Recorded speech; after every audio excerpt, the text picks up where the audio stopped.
Bien, este vídeo es la continuación del vídeo anterior sobre la práctica 4 de biogeografía, sobre la redacción de una sección de metodología y resultados, explorar resultados de ecología numérica, en concreto con técnicas de ecología numérica específicamente, y este vídeo se centra en técnicas de análisis de agrupamiento. Aquí ahora lo que vamos a ver es cómo genero, para el caso de mi informe personalizado. Recordemos que cada quien tiene su propio informe dentro de esta práctica número 4. Si no, vuelve al vídeo anterior para que puedas ver cómo hacer el recorrido completo al vídeo anterior correspondiente a esta asignación, y te darás cuenta que cada quien tiene su propio informe, ¿no? En el mío, pues yo lo que voy a realizar para todos, realicé un análisis de agrupamiento que es igual para todos. Aplico las mismas técnicas, pero los resultados son diferentes para cada quien, ¿no? Y lo que hago es aplicar análisis de agrupamiento jerárquico, utilizando el método de agrupamiento jerárquico simple o single, complete, el UPGMA y la técnica WAR, ¿no? Estas técnicas de análisis de agrupamiento jerárquico en lo que se basan es en utilizar, en el recómputo de una matriz de distancias, lo que se basan es en utilizar cuál es la distancia, cuando hago el recómputo de la matriz, cuál es la distancia que utilizo, si es la más corta, la más larga o una distancia promedio entre el recómputo final de dos nuevas observaciones cuando hago el recómputo de matriz de distancia, y voy construyendo los árboles con sus distintos nodos, ¿no? Y ramas. Hay muchos vídeos en internet que vas a poder encontrar, hay mucho material también que explican cómo se realiza un análisis de agrupamiento. Yo no quiero entretenerme mucho en esa parte, pero la función clave, sí te la voy a mostrar. La función clave es esta. Es la función hclust o hierarchical cluster, que pertenece al paquete, bueno, hay un paquete que se llama cluster, pero también el paquete base o stats de R, creo, no me acuerdo cuál de los dos, es donde está incorporada esta función, ¿no? Y luego nota que lo que hace es simplemente usar una matriz de distancia, en primer lugar, que es una matriz de distancia que está calculada en la parte superior. Esta es la distancia euclidia, utilizando la distancia backdist, y una función de distancia, me parece recordar que del paquete vegan, que lo que hace es generar una matriz de distancia a partir de la matriz de comunidad transformada Hellinger, ¿no? A partir de ella, de esa matriz de distancia, se generan los árboles, o más bien un análisis jerárquico, y ese análisis de clúster jerárquico, de agrupamiento jerárquico, puede ser de cuatro tipos: single, complete, average o UPGMA, y WAR como alternativa, ¿no? La idea es que el análisis de agrupamiento, en este caso, lo estoy haciendo de manera conjunta, es decir, estoy generando listas, una lista completa para poder tener todos los agrupamientos posibles, ¿no? El single, el complete y el war, mostrarlos todos y ver los árboles que resulta de cada uno de ellos. Esta parte es más bien exploratoria, y nos interesa sobre todo que esa parte exploratoria sea útil para nosotros poder ver los distintos árboles que resultan, ¿no? Single y complete suelen ser muy parecidos, ¿no? Bien, aunque en este caso no lo son, pero suelen ser muy parecidos, están ordenados de manera diferente, ¿no? No es que no se parezcan, lo que pasa es que tienen un orden diferente de los sitios, ¿no?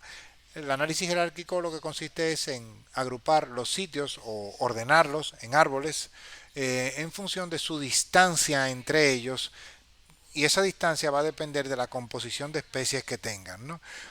Y esto es lo que nos está diciendo, en pocas palabras, por ejemplo, el sitio 13, el 4 y el 12 son muy parecidos entre sí, están a una distancia muy pequeña entre sí en cuanto a su composición de especies, lo cual significa, traducido a composición o análisis de comunidades ecológicas, lo cual significa es lo siguiente: sitio 13, 4 y 12 seguramente tienen muchas especies compartidas. Eso es lo que significa, ¿no?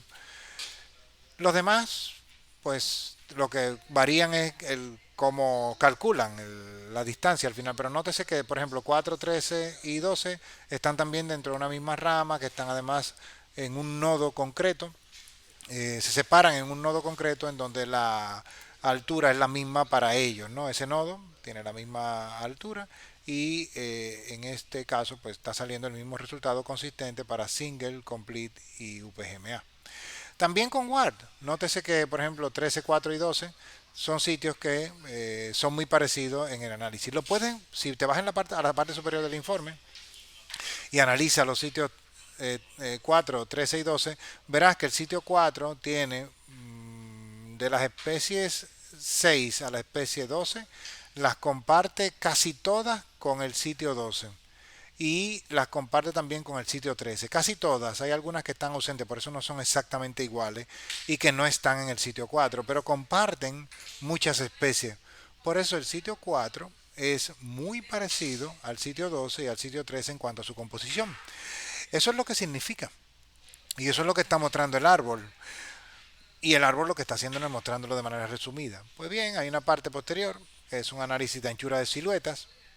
eh, o sea, un análisis tanto de correlación cofenética y de anchura de silueta, que lo que nos sirve es para decidir qué método utilizar y en cuántos grupos cortar un árbol. Recordemos que el análisis de agrupamiento, su objetivo principal es de una matriz de comunidad que tiene muchos sitios, obtener un conjunto de grupos de sitios basado en la composición de especies que hay en cada uno de esos sitios.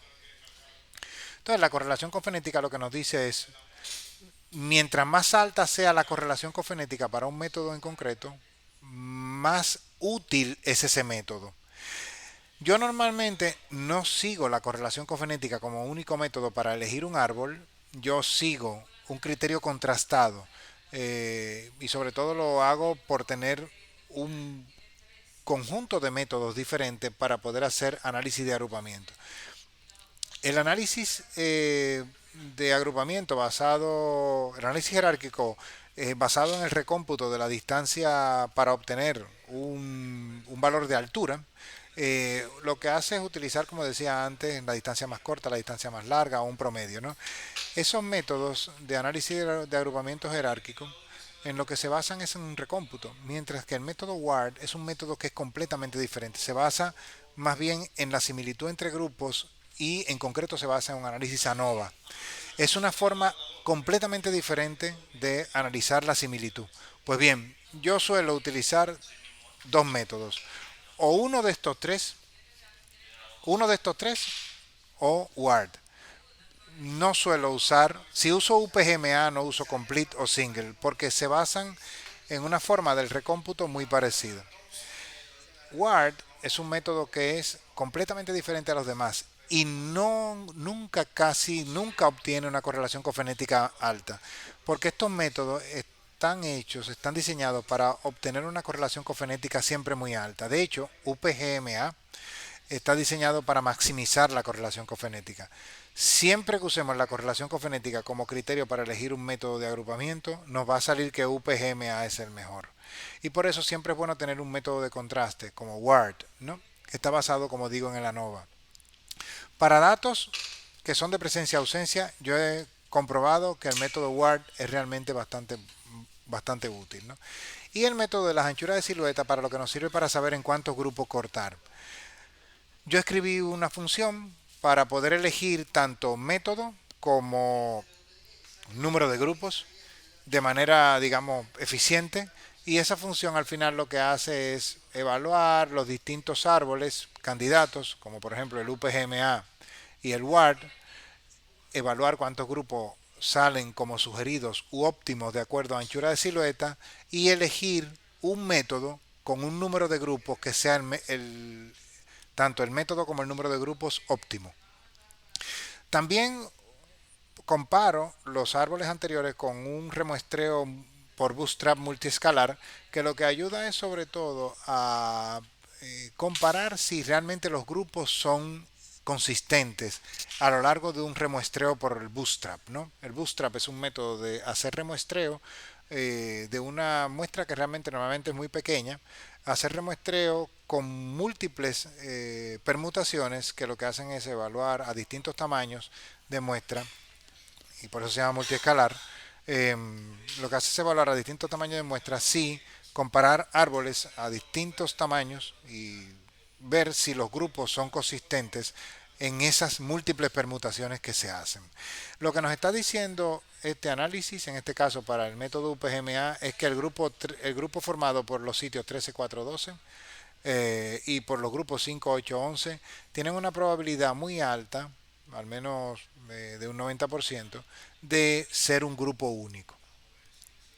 Y para el WARD también se aplica el mismo método de remuestreo multiescalar por Bootstrap, es tomar el árbol WARD y, como digo, aplicarle muchas permutaciones, 1000 en este caso, y ver si son consistentes los grupos que se proponen en el método, por ejemplo, de anchura de silueta. Y lo que nos está diciendo es que el 13412 son sitios que forman un grupo y de manera consistente para una probabilidad de 93%. Bien, pues yo lo que hago al final es tomar una decisión. Aquí te explico la lógica. No voy a entrar en el detalle de cómo funciona la lógica, pero lo que hago es, en lugar de elegir dos métodos, me quedo con uno. Y siempre me quedo entre WARD y UPGMA. Y aplico una función creada por mí, es esta función que vas a ver aquí en code, que es seleccionar y cortar árbol. Una función que selecciona un árbol y lo corta en un número de grupos óptimos. Escucha en parte a anchura de silueta, escucha en parte a la correlación cofenética, esta función, pero de manera, digamos, con una lógica, decide si se proponen muchos grupos, no elige ese método, elige un método que proponga pocos grupos y que además no haya en ningún caso un grupo formado por un sitio. Solamente en como último recurso se recurre a elegir un agrupamiento que tenga condiciones como esa, ¿no? De un agrupamiento en donde aparezca un grupo que tiene un sitio, pero eso es un último recurso. Lo normal es que la función tenga muchas opciones previamente antes, en una lógica de decisión, y en esa lógica de decisión siempre va a preferir agrupamientos que sean muy buenos, que tengan un buen porcentaje de la matriz de distancia aplicada, que tengan pocos grupos normalmente y que en ninguno de los grupos haya que ninguno de los grupos esté representado por únicamente un sitio, ¿no? En este caso, por ejemplo, él propone un árbol por el método WARD cortado en cuatro grupos. Grupo A, grupo B, grupo C y grupo D. Y los sitios, como los vemos, están nombrados aquí, ¿no? Y el grupo, en este caso, el grupo D está formado por los sitios 4, 10, 12, 13. Está bien que este formaba un grupo, pero para no generar grupos compuestos por un único sitio, pues preferimos cortar el árbol en cuatro en este caso, ¿no? Esta es la función clave que genera ese árbol, que es esta función de aquí, y se basa en un paquete llamado dendextend, que genera árboles coloreados, ¿no? Es muy útil porque realmente tener los árboles coloreados es muy apropiado, ¿no? Para poderlos visualizar mejor. Luego, en el análisis de agrupamiento, como dos partes finales, lo que tenemos es cuáles son las especies que están asociadas y cuáles son las variables que presentan efecto entre los grupos, ¿no? De las variables ambientales que presentan efecto entre los grupos seleccionados en este caso son cuatro grupos, y da la coincidencia de que son cuatro grupos y a su vez tenemos cuatro variables. Todos tenemos cuatro variables, pero no todo el mundo va a tener siempre cuatro grupos. Pero lo que está haciendo aquí es aplicando una prueba de Kruskal-Wallis, una prueba ANOVA, y evaluando el valor de la variable 1, de la variable 2, de la variable 3, para evaluar si hay diferencia significativa de esa variable. No me interesa que profundices en la parte estadística de este análisis. Lo que me interesa es lo siguiente: que veas si hay un resultado significativo de la prueba, en este caso la prueba ANOVA, que es la que pone la columna P valor A. Si encuentras un resultado significativo, y en este caso significa que el valor de P está por debajo de 0.05, lo que me interesa es que evalúes si una de las variables o algunas de tus variables presenta un valor de P por debajo de 0.05, especialmente para la columna P valor A, pero también lo podrías ver en la columna P valor K, si no lo estuviera en la P valor A. Si encuentras que un valor está por debajo de 0.05, tú lo que estás encontrando es que la variable 1 es probable que tenga un poder explicativo de la composición de especies eh, en el conjunto de la matriz de comunidad. Eso es lo que significa esto. La variable 1 es probable que tenga un poder explicativo de la composición de especies, y a su vez la variable 2, porque también obtuvo un resultado significativo para la prueba ANOVA, no para la prueba de Kruskal-Wallis, ¿no?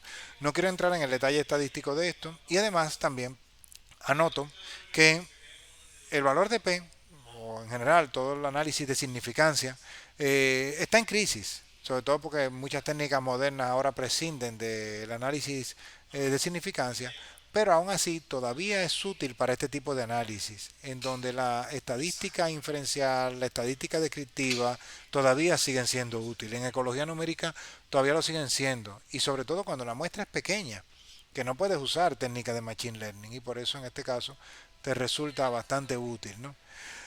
Y aquí vemos cómo fluctúa a nivel gráfico, cómo fluctúa la variable 1 y la variable 2, 3 y 4. Nota que la variable 4, que obtuvo un resultado no significativo en las pruebas de homogeneidad de la media, lo vemos de manera gráfica. Fíjate, la variable 4, tanto para la prueba de Kruskal-Wallis como para la prueba ANOVA, fue no significativa porque el valor de P resultó muy grande, muy cercano a 1. Eso lo que significa es que cuando hagamos un gráfico, las medianas de cada una de esa variable, de la variable 4, en cada uno de los grupos, en grupo A, B, C y D, va a ser bastante homogénea. Fíjate que las cajas tienen la mediana, y en este caso la media también podría estarlo, va a estar siempre en un nivel bastante parecido, ¿no? La prueba de ANOVA evalúa la homogeneidad de medias y la prueba de Kruskal-Wallis evalúa la homogeneidad de medianas, ¿no?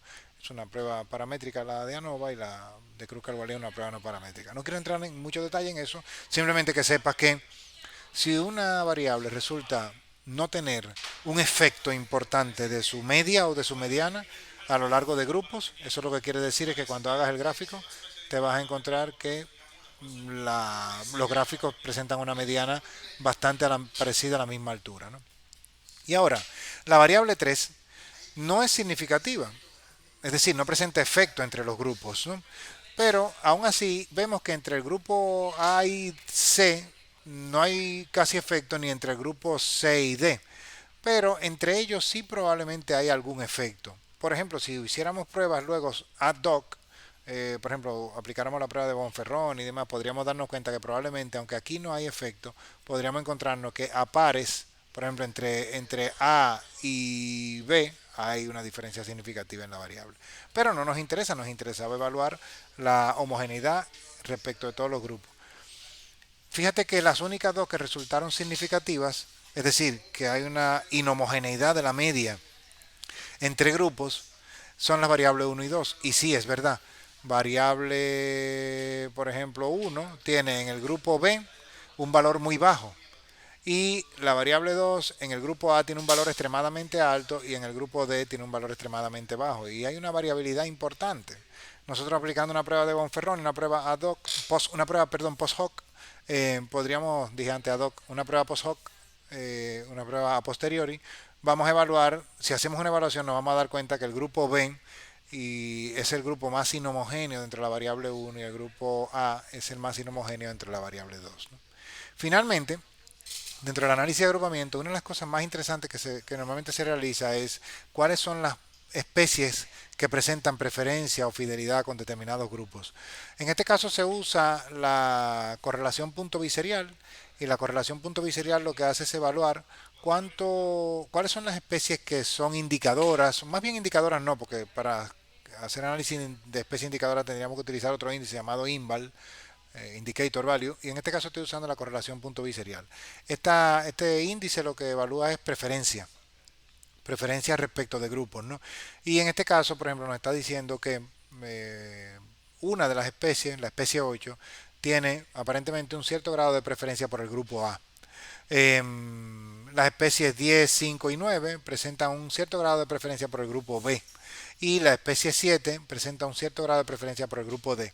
Esto se hace con pruebas de permutación y las pruebas de permutación lo que hacen es evaluar qué tan sistemático es el resultado de que la especie 8 siempre esté asociada en esas pruebas de permutación o produzca un resultado significativo con respecto al grupo A. Y aquí hay una tabla resumen de este resultado resumido que aparece como bloque de código. aquí hay una tabla resumen de ese resultado, que lo que nos indica es tanto por un lado el valor de P, el grupo con el cual está asociado y la especie, ¿no? La especie 5 está asociado con el grupo B, la especie 7 con el grupo D, la especie 8 con el grupo A, y así lo puedes ver que coincide con este resultado de arriba, ¿no? Esto, digamos que cierra el análisis de agrupamiento. Pero fíjate que lo que interesa en particular es esto. Si te extrapolas a un grupo, por ejemplo, como el que estás trabajando de hormiga, tendrías que tener, si tienes preferencia, por ejemplo, tendrías que encontrar, bueno, Crematogaster aparece más en el grupo C. Y ese grupo es el grupo representado por los hexágonos que tienen más árboles, ¿no? Por ejemplo, más dosel, ¿no? Esa es la idea que debe surgir de aquí y es el análisis que uno debe obtener. Cuando tú estés resumiendo los resultados de este análisis, tu interés es sobre todo remitirte a un párrafo que sea muy concentrado, como un jugo concentrado, un párrafo que te resume muy de manera consistente todo este conjunto de análisis, uno o dos párrafos que te resumen todo este conjunto de análisis. Tanto la parte metodológica que escriba como la parte de resultados que escriba, eso tiene que ser normalmente un único párrafo, a lo sumo dos párrafos por cada uno, ¿no? Un párrafo de método, un párrafo de resultado, a lo sumo dos párrafos de resultado.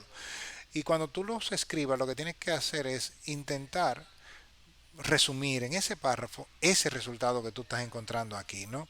Yo no lo escribí, yo no lo escribí para que precisamente tú te tengas que pelear con eso, ¿no? Y encontrar precisamente para cada uno de estos segmentos de la parte de análisis de agrupamiento qué es lo que tú tienes que redactar y en función de los análisis de asociación que estamos haciendo al final, que son el análisis que te muestro de, por ejemplo, de preferencia o de variabilidad de las inhomogeneidad de las variables respecto de los grupos detectados. Nada más, esto cierra la parte de agrupamiento, cierro el vídeo y paso ahora a otro de técnicas de ordenación.